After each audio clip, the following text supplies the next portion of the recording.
റൈസിന് എന്തൊക്കെ വേണ്ടതെന്ന് നോക്കിയാലോ. ബസ്മതി റൈസ് 1/2 കിലോ, 2 മീഡിയം സവോള സ്ലൈസ് ചെയ്ത് അരിഞ്ഞു വെച്ചിരിക്കുന്നത്, വെളുത്തുള്ളി ഒരു 8 അല്ലി, ഇഞ്ചി ചെറിയ കഷ്ണം, പച്ചമുളക് 4 എണ്ണം, മല്ലിയില, ബീൻസ്, ക്യാരറ്റ്. ഒരു പാൻ വെച്ചു. നമ്മൾ അതിലേക്ക് ഇത്തിരി സൺഫ്ലവർ ഓയിൽ ഒഴിച്ചു കൊടുത്തു. അത് നന്നായി ചൂടായതിന് ശേഷം നമ്മൾ സവോള അരിഞ്ഞു വെച്ചത് ഇട്ട് കൊടുക്കുകയാണ്. എന്നിട്ട് അത് നന്നായിട്ട് കുറച്ച് നേരം നമ്മൾ വഴറ്റി കൊടുക്കുകയാണ് ചെയ്യുന്നത്. അപ്പോൾ വഴറ്റാൻ എളുപ്പത്തിന് നമുക്കറിയാലോ, നമ്മൾ കുറച്ച് ഒരു നുള്ളു ഉപ്പിട്ട് കൊടുക്കുകയാണ് വഴറ്റാനായിട്ട് എളുപ്പത്തിന്. അതിനുശേഷം നമ്മൾ ഇഞ്ചിയും വെളുത്തുള്ളിയും ചതച്ച് വെച്ചിട്ടുണ്ട്, അതും കൂടിയും ഇതിൻ്റെ കൂടെ ചേർത്ത് കൊടുക്കുകയാണ് ചെയ്യുന്നത്. ചേർത്ത് കൊടുത്ത് നന്നായിട്ടൊന്ന് ഇളക്കിയെടുക്കണം. ഇത് നന്നായിട്ട് വഴറ്റുമ്പോൾ ശ്രദ്ധിക്കേണ്ട കാര്യം, ഭയങ്കരമായിട്ട് ബ്രൗൺ കളറിലേക്ക് വരേണ്ട ഉള്ളി. അതിന് മുന്നായിട്ട് നമുക്ക് വഴറ്റൽ നിർത്തണം. ഒന്ന് വഴണ്ടി വന്നതിന് ശേഷം നമ്മൾ സ്ലൈസ് ചെയ്ത് വെച്ചിരിക്കുന്ന പച്ചമുളക് ചേർത്ത് കൊടുക്കുകയാണ് ചെയ്യുന്നത്.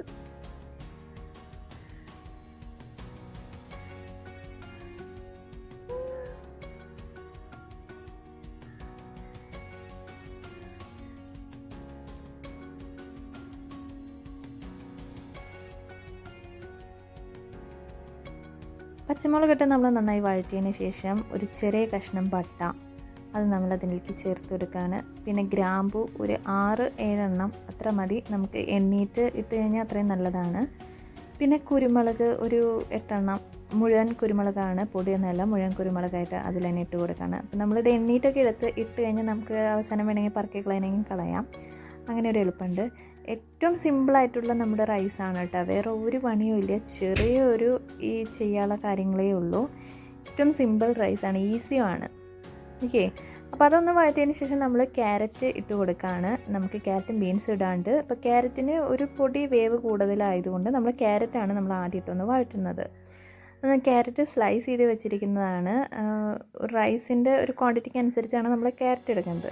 ഓക്കെ, ക്യാരറ്റ് കുറച്ച് കൂടുതലെടുത്ത്, ബീൻസ് ഒരു പൊട്ടി കുറവാണ് എടുത്തിരിക്കുന്നത്. ബീൻസിനേക്കാളും കൂടുതൽ കാണാൻ ഭംഗിയും കഴിക്കാൻ ഇഷ്ടവും ക്യാരറ്റ് ആയതുകൊണ്ടാണ് അങ്ങനെ എടുക്കുന്നത്. സമം എടുത്താലും പ്രശ്നമൊന്നുമില്ല. ക്യാരറ്റ് ഒന്ന് നമ്മൾ വഴറ്റിയെടുത്തതിന് ശേഷം നമ്മൾ ബീൻസും കൂടി ചേർത്ത് കൊടുക്കുകയാണ്. ബീൻസ് ചേർത്ത് കൊടുത്ത് അത് നന്നായി വഴറ്റിയിടാണ്. അത് കഴിഞ്ഞ് നമുക്ക് പച്ചക്കറിയിൽ ഈ ബീൻസിലേക്കും ക്യാരറ്റിലേക്കും ഉപ്പ് പിടിക്കുന്നതായിട്ട് കുറച്ച് ഉപ്പും കൂടിയും ചേർത്ത് കൊടുക്കാം. അങ്ങനെ നമുക്ക് നന്നായി ചേർത്ത് ഇളക്കി ഒന്ന് വയ്ക്കാം. നമ്മുടെ ഈ റൈസ് വളരെ എളുപ്പമാണ് കേട്ടോ, വളരെ ടേസ്റ്റിയാണ്. ഭയങ്കര നെയ്യുടെ കുത്തുവോ നെയ്യുടെ മണങ്ങളോ അധികമൊന്നും ഇല്ലാത്ത, സിമ്പിളായിട്ട് മട്ടപ്പൊന്നും ഇല്ലാതെ തന്നെ പെട്ടെന്ന് തന്നെ തയ്യാറാക്കാനും കഴിക്കാനും പറ്റുന്ന ഒരു ഫുഡാണ് കേട്ടോ, റൈസാണ്. ഇത്തിരി ക്യാരറ്റ്, ഇത്തിരി ബീൻസ്, ഇഞ്ചി, വെളുത്തുള്ളി, പട്ട, ഗ്രാമ്പൂ, ഇത്തിരി ബസ്മതി അരി, ഇതൊക്കെ ഉണ്ടെങ്കിൽ നമുക്ക് പെട്ടെന്ന് തന്നെ ഉണ്ടാക്കാൻ പറ്റുന്നതാണ്. അതുപോലെ അരി സോക്ക് ചെയ്ത് വെക്കുന്ന കാര്യങ്ങളൊന്നും ഇതിലില്ല. അരി നമ്മൾ കഴുകിയെടുത്ത് ഇടാണ് ചെയ്യുന്നത്, അല്ലാതെ സോക്ക് ചെയ്യുന്ന പരിപാടിയൊന്നും ഇതിലില്ല. അതുകൊണ്ട് തന്നെ പെട്ടെന്ന് നമുക്ക് ഇപ്പം ഉണ്ടാക്കാൻ തുടങ്ങിയാൽ ഇപ്പം തന്നെ തയ്യാറാക്കാൻ പറ്റിയൊരു റൈസാണ്. ഇതിൽ അധികം നെയ്യും ഡാൽഡയും അങ്ങനത്തെ ഒന്നും ഉപയോഗിക്കാത്തത് കൊണ്ട് തന്നെ വളരെ ഹെൽത്തി ആയിട്ടുള്ളൊരു റൈസാണ്. ആർക്കും ഏത് ഏജ് ആയവർക്കും എല്ലാം കഴിക്കാൻ പറ്റുന്ന ഒരു ടൈപ്പുള്ള റൈസാണ്. ഒരു ഹെൽത്തി ഒരു പ്ലെയിൻ റൈസും കൂടിയാണിത്. ഇതിൽ ചിക്കനൊക്കെ ഇടാണെങ്കിൽ ചിക്കൻ റൈസ് എന്നൊക്കെ പറയാം. നമ്മളിപ്പോൾ ജസ്റ്റ് പ്ലെയിൻ ആയിട്ട് ഇനി ഇതിൻ്റെ കൂടെ ചിക്കൻ കറിയോ അങ്ങനെ എന്ത് കറി വേണമെങ്കിലും നമുക്ക് സ്യൂട്ടായിട്ട് ചേരുന്നതാണ്. നമുക്ക് നന്നായിട്ട് കഴിക്കാൻ പറ്റുന്നതാണ്, തൃപ്തിയായിട്ട് കഴിക്കാൻ പറ്റും, എത്ര വേണമെങ്കിലും കഴിക്കാൻ പറ്റുന്ന ഒരു റൈസാണ് കേട്ടോ. വളരെ എളുപ്പമാണ്. നമ്മുടെ ഈ പച്ചക്കറിയൊക്കെ വേവാനായിട്ട് നമ്മൾ ഇതെല്ലാം ഒന്ന് കൂട്ടി വെച്ചിട്ട്, നമ്മൾ നേരത്തെ ഉപ്പിട്ടു, അപ്പോൾ കുറച്ചെല്ലാം കൂട്ടി വെച്ചിട്ട് നമുക്കിതിലേക്ക് കുറച്ച് വെള്ളം ഒഴിക്കണം. അപ്പോൾ വെള്ളത്തിൻ്റെ അളവെന്ന് പറയുന്നത് ഒരു ചെറിയൊരു ഗ്ലാസ് വെള്ളം എടുത്ത് അത് ഇതിലേക്ക് ഒഴിച്ചിട്ട് കുറച്ച് നേരം അടച്ച് വയ്ക്കണം. ഈ പച്ചക്കറിയെല്ലാം വേവണമല്ലോ, അതിനായിട്ടാണ് അങ്ങനെ നമ്മൾ വയ്ക്കുന്നത്.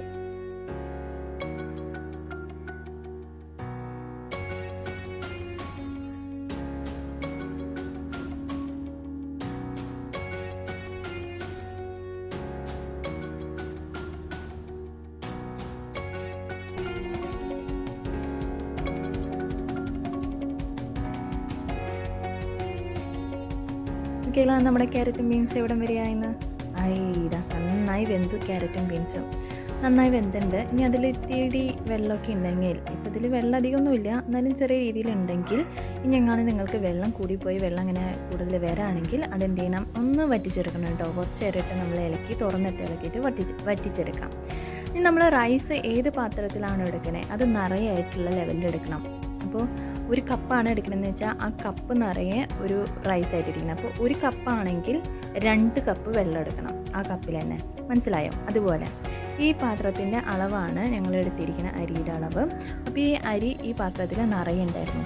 അപ്പോൾ അതുകൊണ്ട് തന്നെ ഈ പാത്രത്തിൽ 2 പാത്രം വെള്ളം ഈ അരി വേവാനായിട്ട് നമ്മൾ ഉപയോഗിക്കുന്നുണ്ട്. അതിൽ ഒഴിച്ചു കൊടുക്കണം. ഓക്കെ. അപ്പോൾ ഒരു കപ്പ് അരിയാണ് നിങ്ങൾ എടുത്തിരിക്കുന്നതെന്ന് വെച്ചാൽ 2 കപ്പ് വെള്ളം ഒഴിക്കണം. അതിൻ്റെ കണക്ക് അങ്ങനെയാണ്. ഒരു കപ്പ് നിറയെ അരി ഉണ്ടെങ്കിൽ 2 കപ്പ് വെള്ളമാണ് അതിന് വേണ്ടത്. അപ്പോൾ നമ്മൾ അരി ഇട്ടതിന് ശേഷം നമ്മളൊന്ന് നന്നായിട്ട് ഇളക്കി കൊടുക്കുകയാണ്. കുറച്ച് നെയ്യും കൂടിയും ചേർത്ത് നന്നായി പച്ചക്കറിയും ഈ അരിയും കൂടി ഒന്ന് നന്നായി വറുത്തെടുക്കല്ല, നന്നായിട്ടൊന്ന് ഇളക്കി കൊടുക്കുക. ഒരു കുറച്ച് നേരം ഒന്ന് ഇട്ട് ടോസ്റ്റ് ചെയ്യുന്ന പോലെ കുറച്ച് നേരം ഇട്ടൊന്ന് ഇളക്കണം. കുറച്ച് നേരം ഒന്ന് അടിയൊക്കെ പിടിക്കാതെ ഒന്ന് നന്നായിട്ട് ആക്കി കൊടുക്കാം. അതിനുശേഷം നമ്മൾ എടുത്ത് വെച്ചിരിക്കുന്ന വെള്ളം ഒഴിക്കണം. അപ്പോൾ നേരത്തെ പറഞ്ഞ പോലെ തന്നെ അരി 1 കപ്പ് ആണെങ്കിൽ 2 കപ്പ് വെള്ളം നമ്മൾ ഒഴിക്കുക. ഇതിപ്പോൾ ആദ്യം നമ്മൾ ഒരു പ്രാവശ്യം ഒഴിക്കുകയാണ് വെള്ളം.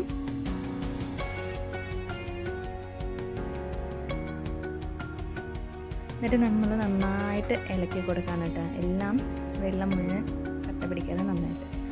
ഇപ്പം നമ്മൾ രണ്ടാമത് ഒഴിക്കുകയാണ്. രണ്ടാമത് അതേ പാത്രത്തിൽ തന്നെ വെള്ളം നിറച്ച് നമ്മൾ ഒഴിക്കുകയാണ്. അതാ അരിയെല്ലാം കറക്റ്റായി. ഇനി ഇതിൽ കൂടുതൽ വെള്ളം ഒഴിക്കരുത്, കുറേ ഇട്ട് ഇളക്കും വേണ്ട. ഇനി ആവശ്യത്തിനുള്ള ഉപ്പുണ്ടോ നോക്കണം. ഉപ്പ് ഇല്ലെങ്കിൽ നമ്മൾ ആവശ്യത്തിനുള്ള ഉപ്പ് അതിലിടണം. പച്ചക്കറിയിലിട്ടുണ്ടായിരുന്നു, ഉള്ളിയിലിട്ടുണ്ടായിരുന്നു. അപ്പോൾ ഇനി അരിക്കും കൂടി വേണ്ടിയുള്ള ഉപ്പ് ഉണ്ടോയെന്ന് ഒന്ന് ടെസ്റ്റ് ചെയ്ത് നോക്കിയതിന് ശേഷം ആവശ്യത്തിന് എത്രയാണെന്ന് വെച്ചാൽ ഉപ്പ് ഇട്ട് കൊടുക്കാം. പിന്നെ റൈസിനാകുമ്പോൾ വെള്ളത്തിൽ വെച്ചിട്ടാണ് നമുക്ക് ടേസ്റ്റ് നോക്കുമ്പോൾ ഒരു പൊടി ഉപ്പ് മുകളിൽ നിൽക്കണം. എന്നാലാണ് റൈസ് വേവുമ്പോൾ കറക്റ്റ് ഉപ്പ് കിട്ടാം. ഒരു പൊടി ഉപ്പ് മുകളിലായിട്ട് നിൽക്കണം നമുക്ക് വരുമ്പോൾ. ഓക്കെ. എന്നിട്ടെല്ലാം നന്നായിട്ട് ഇളക്കി കൊടുത്തിട്ട് നമ്മൾ ഇത് നന്നായിട്ട് അടച്ചു വയ്ക്കുകയാണ് ചെയ്യുന്നത്.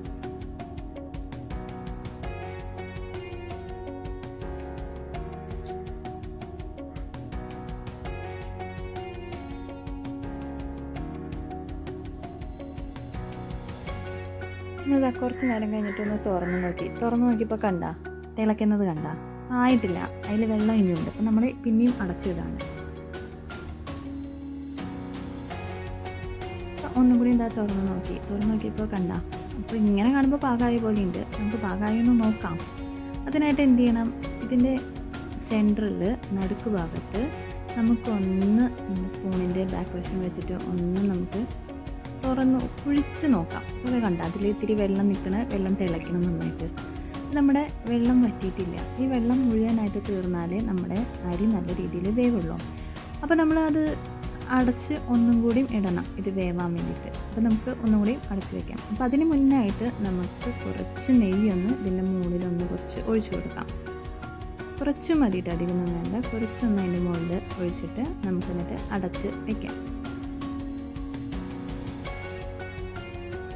നമ്മൾ അരി ഇട്ടിട്ട് വെള്ളം ഒഴിച്ചില്ലേ, വെള്ളം ഒഴിച്ച് കഴിയുമ്പോൾ നന്നായിട്ട് അരിയും വെള്ളം കൂടി തിളച്ച് വന്നതിന് ശേഷം നമ്മളൊന്ന് സിമ്മിലാക്കണം നമ്മൾ തീ.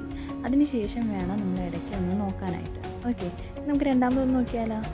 നോക്കിയപ്പോൾ കണ്ടില്ലേ, നല്ല വെള്ളമൊന്നുമില്ല, എല്ലാം വെന്തു. ഓക്കെ. അതിൻ്റെ അരിയെല്ലാം കറക്റ്റ് വേവായിട്ടുണ്ട്. എല്ലാം നല്ല കറക്റ്റായിട്ട് കിട്ടിയിട്ടുണ്ട്. ഒട്ടിപ്പിടിക്കലൊന്നുമില്ല. എല്ലാം നല്ല രീതിയിൽ തന്നെ കിട്ടിയിട്ടുണ്ട്. നമുക്ക് എന്നിട്ട് കുറച്ച് മല്ലിയില ഇട്ടിട്ട് ഗാർണിഷ് ചെയ്യാം. ഓക്കെ.